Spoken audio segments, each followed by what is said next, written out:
नमस्कार, 7C पर आप सभी का स्वागत है। मैं हूं छवि और मैं हाजिर हूं हिमाचल की तमाम छोटी बड़ी खबरों के साथ हिमाचल आजकल में। लेकिन शुरुआत करने से पहले एक नजर डालते हैं अभी तक की हेडलाइंस पर। हिमाचल की सत्ता के लिए जारी संघर्ष में जुबानी जंग हुई तेज। शिमला में वीरभद्र बोले, भाजपा द्वारा लगाए जा रहे आरोप हैं निराधार। लाहौल स्पीति में हो रही है लगातार बर्फबारी, प्रत्याशियों के लिए साबित हो रही है मुसीबत। चुनाव प्रचार है धीमा। विश्व प्रसिद्ध कुल्लू का दशहरा उत्सव हुआ शुरू। 7 दिन तक चलने वाला उत्सव में देश विदेश से जुटे लोगों का लगा है जमावड़ा। और सिरमौर के प्रसिद्ध तीर्थ स्थल रेणुका जी के बस स्टैंड की खस्ता हालत बनी मुसाफिरों की परेशानी का सबब। और आइए अब जानते हैं समाचार विस्तार से। प्रदेश कांग्रेस अध्यक्ष वीरभद्र सिंह ने भाजपा द्वारा लगाए जा रहे आरोपों को निराधार और तथ्यहीन बताया है। उन्होंने कहा कि भाजपा चुनाव के समय छींटाकशी कर झूठे आरोप लगा रही है। वीरभद्र ने कहा कि उनके नेतृत्व में कांग्रेस पार्टी मजबूत हुई है और जीत की ओर अग्रसर होता देख भाजपा बेबुनियाद आरोप लगाकर उनकी छवि को खराब करने पर तुली हुई है। विधानसभा चुनाव में आए दिन नेताओं के आरोपों व प्रत्यारोपों से राजनीतिक सरगर्मियां तेज हो गई हैं और एक दूसरे पर की जा रही छींटाकशी से लोगों को लुभाने का प्रयास किया जा रहा है। प्रदेश कांग्रेस अध्यक्ष वीरभद्र सिंह ने भाजपा के नेता अरुण जेटली द्वारा लगाए गए सभी आरोपों को बेबुनियाद करार दिया है। शिमला में एक पत्रकार वार्ता के दौरान उन्होंने कहा कि स्टील घोटाले में उनके ऊपर लगाए गए आरोप तथ्यहीन हैं और उनके कार्यकाल में इस्पात मंत्रालय ने किसी भी स्टील कंपनी को कोई फायदा नहीं पहुंचाया है। वीरभद्र सिंह ने कहा कि उन्होंने खुद इस मामले की सीबीआई से जांच की मांग की है। चुनावी जो मुद्दे हैं, चुनाव में जो बहस होती है उसको करें, वो जो है वो अपने राष्ट्रीय नेतृत्व को उम्मीद बनाकर मेरे ऊपर व्यक्तिगत झूठे आरोप और प्रति आरोप लगाने में मशहूर हो गए हैं। तो whatever it is, और मैंने मांग की थी इसकी सीबीआई से वो जांच। उन्होंने कहा कि अरुण जेटली द्वारा आयकर को लेकर लगाए गए आरोप भी तथ्यहीन हैं और चुनाव के समय भाजपा ऐसे झूठे आरोप लगाकर उनकी छवि को खराब करना चाहती है। मैं ये कहना चाहता हूँ कि इस बारे में मेरा नाम नहीं जा रहा है, बिल्कुल गलत और बेबुनियाद है। उसके जो मालिक थे वो मुझसे सिर्फ एक दफा मिले और मेरा उनसे कोई और संबंध नहीं। वीरभद्र सिंह ने कहा कि भाजपा हमेशा चुनावों के समय में ऐसे झूठे आरोप लगाकर लोगों को गुमराह कर राजनीतिक लाभ लेना चाहती है, मगर हिमाचल की जनता उनकी स्वच्छ छवि से भली भांति परिचित है, जिसका जवाब जनता आने वाले विधानसभा चुनाव में देगी।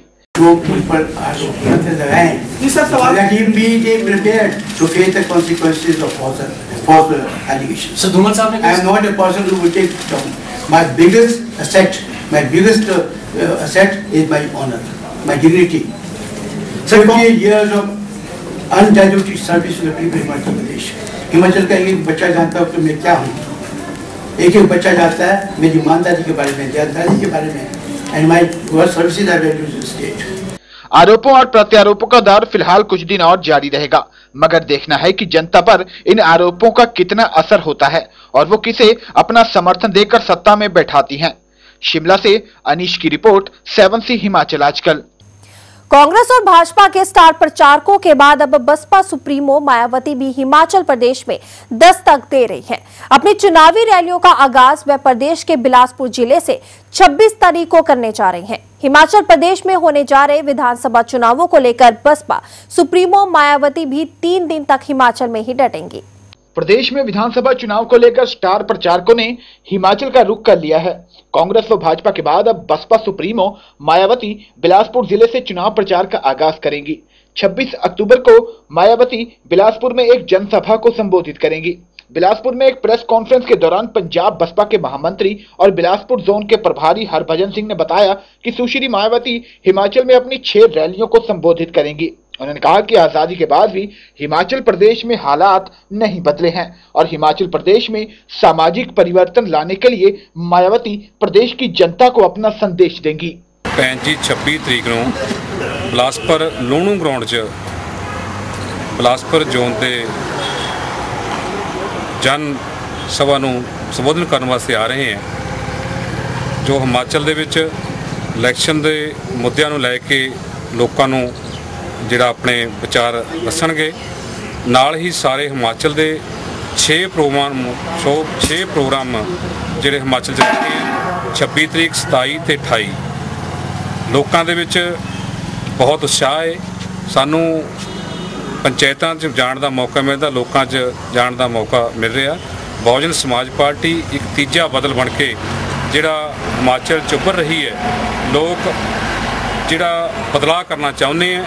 गौरतलब है कि बसपा सुप्रीमो मायावती इस बार के चुनावों में 3 दिनों तक हिमाचल में ही डेरा डालने वाली हैं, जबकि पिछली बार के विधानसभा चुनावों के दौरान केवल कांगड़ा में ही मायावती की रैली हुई थी। उस समय मेजर विजय सिंह मनकोटिया उनके साथ थे, लेकिन बदले हुए राजनीतिक हालातों में अब की बार मनकोटिया के कांग्रेस में शामिल होने से प्रदेश का कोई भी दिग्गज नेता उनके साथ नहीं है।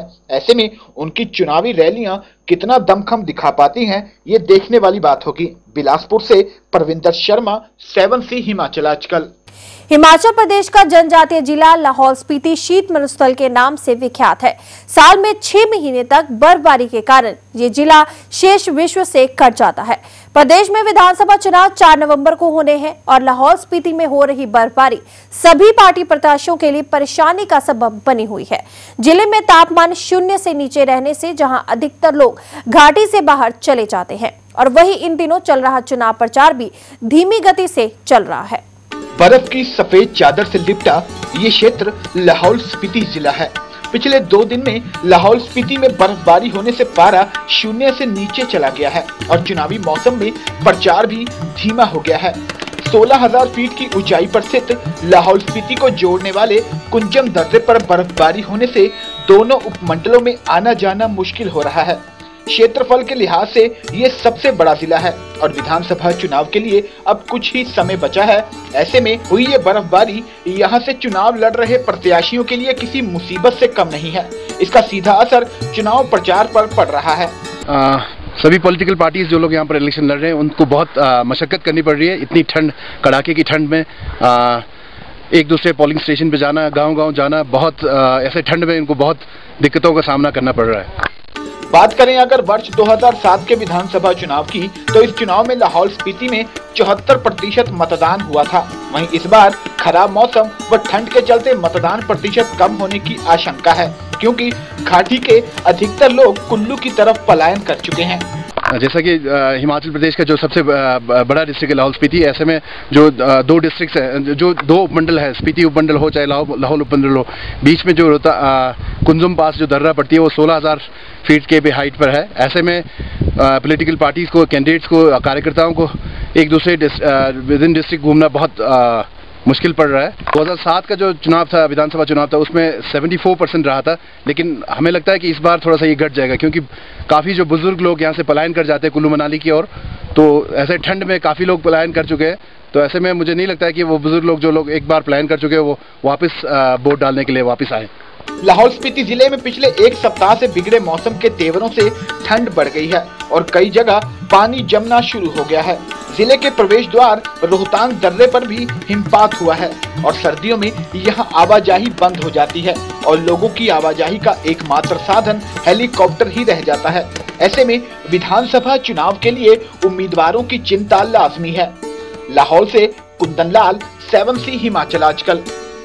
हिमाचल प्रदेश राजपत्रित कर्मचारी महासंघ ने विधानसभा चुनाव में प्रदेश की भाजपा सरकार के खिलाफ मोर्चा खोल दिया है और महासंघ के महासचिव SS जोगटा ने शिमला में पत्रकार वार्ता में कहा कि प्रदेश सरकार ने कर्मचारियों की अनदेखी की है और उन्हें पंजाब की तर्ज पर वेतन व भत्ते पूर्ण रूप से नहीं दिए गए हैं। वर्तमान सरकार से तो हमारे को यही गिला है कि जो इन्होंने कर्मचारियों के साथ अन्याय किया है, पंजाब पैटर्न भी पूरा फॉलो नहीं किया 5 साल के होते हुए, जबकि माननीय मुख्यमंत्री जी ने ये सत्ता में आते हुए एकदम कहा था कि जैसे ही पंजाब स्केल जो है की नोटिफिकेशन पंजाब सरकार करती है तो उसकी मैं 24 घंटे के अंदर प्रदेश में घोषणा कर दूंगा। लेकिन आज तो मेरे ख्याल में 48,000 घंटे हो गए हुए हैं, अभी तक वो घोषणा नहीं हुई। और भत्तों समेत अभी बहुत सारे मोबाइल भत्ता, ये भत्ता, वो भत्ता, कई भत्ते पेंडिंग हैं। तो हम चाहेंगे कि भी वर्तमान सरकार ने हमारे साथ ठीक नहीं किया, तो इसका सत्ता में रहने का भी कोई औचित्य नहीं है। तो मैं तो ये चाहूँगा, बिल्कुल हमारा नॉन पॉलिटिकल ऑर्गेनाइजेशन जैसा है,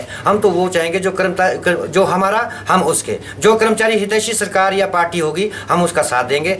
रुकेंगे छोटे से ब्रेक के लिए, ब्रेक के बाद जल्दी लौटेंगे कुछ और खबरों के साथ। तब तक के लिए आप लोग बने रहिए 7C हिमाचल आजकल के साथ।